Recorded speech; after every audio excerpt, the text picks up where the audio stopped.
as Bitcoin emerges further into the mainstream spotlight, we can't ignore the importance of personal safety. What am I talking about? Another $5 wrench attack.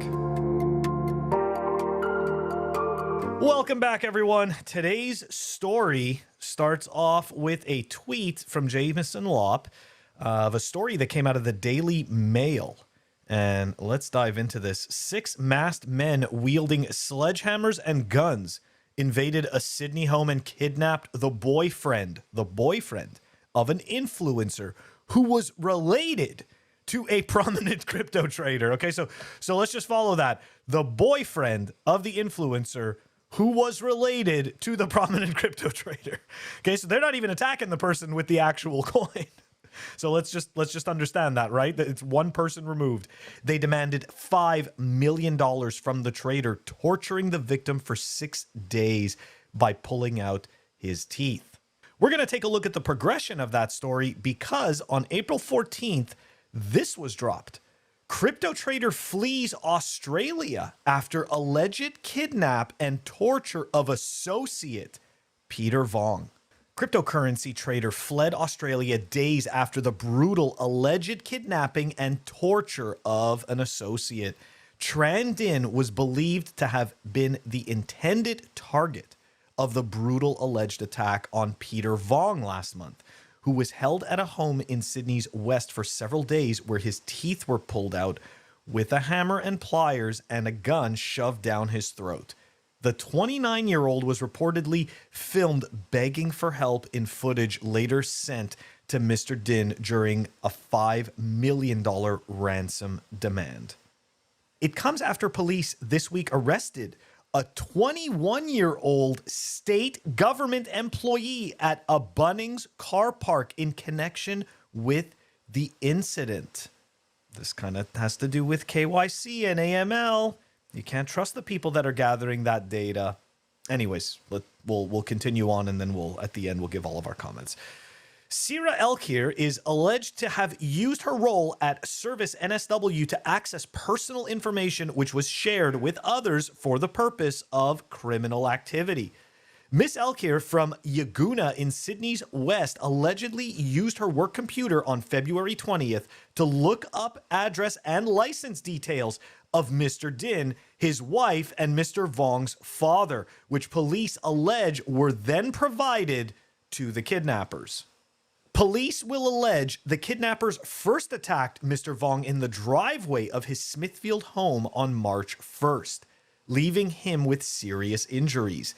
They then allegedly returned on March 9th and forced their way inside, dragging him out of bed and bundling him into a van before taking him to the property on Canterbury Road in Belmore. He was held for nearly a week and subjugated to an extreme level of violence. Firearms were used, sledgehammers were used, the male was tortured. So finally, 6 men aged 19, 20, and 21 were arrested and charged for their alleged roles in the incident. They remain before the courts. So this brings up many, many points. You know, we always talk about how in Bitcoin, you know, you shouldn't be, in terms of the social media platforms, you really shouldn't be bragging about how much Bitcoin you have, how much sats you stack. I understand that there's there's a certain amount of people that believe that they are invincible, and that, you know, come and take it. Okay, so you know what? Everybody's super tough, right? Everybody's all like, yeah, come and take it, until somebody actually comes to try and take it. Okay, so I'm really sorry. Like, I know it's easy to be a keyboard warrior, right? It's easy to swear at somebody on a computer or to say horrible things. I know, you know, I do it all the time. But the question is that if you're in person, are you really going to say and do those things? And that's where it kind of brings up the point of, you know, you may not be willing to go and do terrible things to somebody else for their Bitcoin. But you don't know that somebody else isn't. Now, I don't enjoy covering these types of stories because obviously this is an element of Bitcoin and this space, which is, you know, not going to lie, like it's a scary piece, right? It's definitely a scary piece. So, you know, those people who advocate for privacy, They're not wrong. They're not wrong about being able to selectively share the information that you decide you want to share. Now, the other thing is, going back, you don't want to be tweeting out every single time you stack sats, right? And you definitely don't want to be showing the address that it's going to, because you don't know who's watching. You don't know who's paying attention, right? None of us do. That's just the reality of the situation. The other piece is this.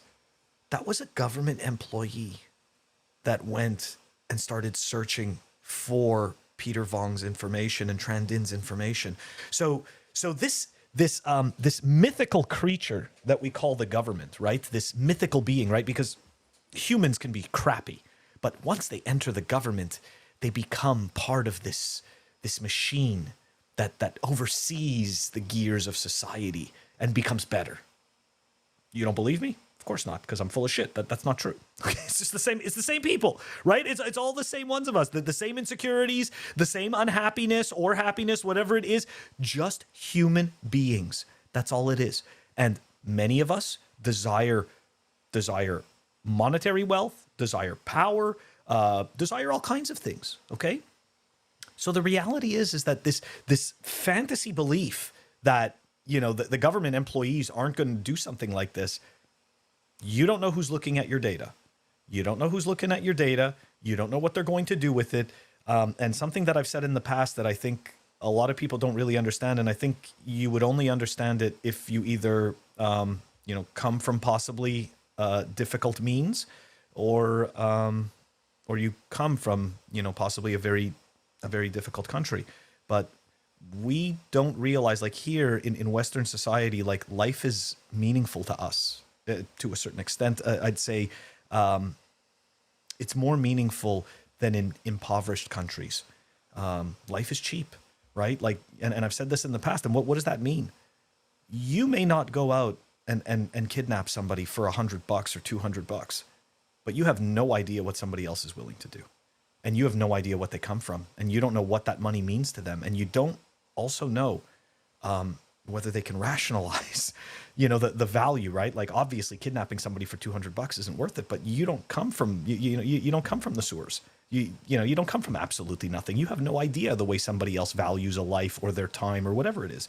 So my point is, we need to be as cautious as we can be.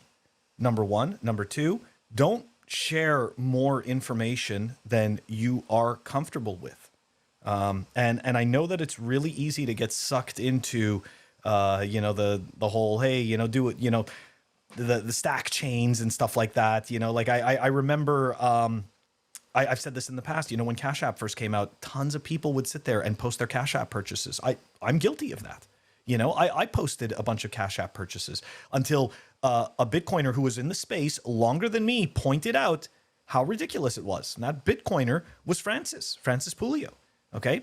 And he pointed out the ridiculousness of this, and he was absolutely right. Like, at first I was like, really? We shouldn't be encouraging others. But then I stopped and I was like, no, he's correct. There really is no reason to do this. And let's be honest, right?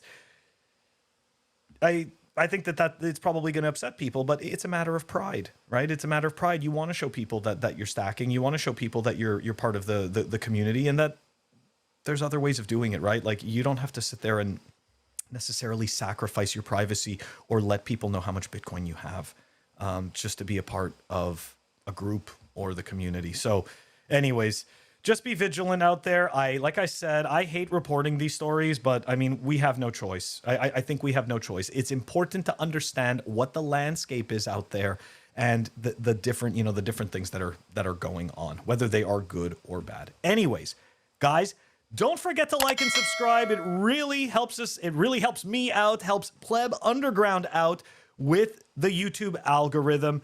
And I will catch you all tomorrow.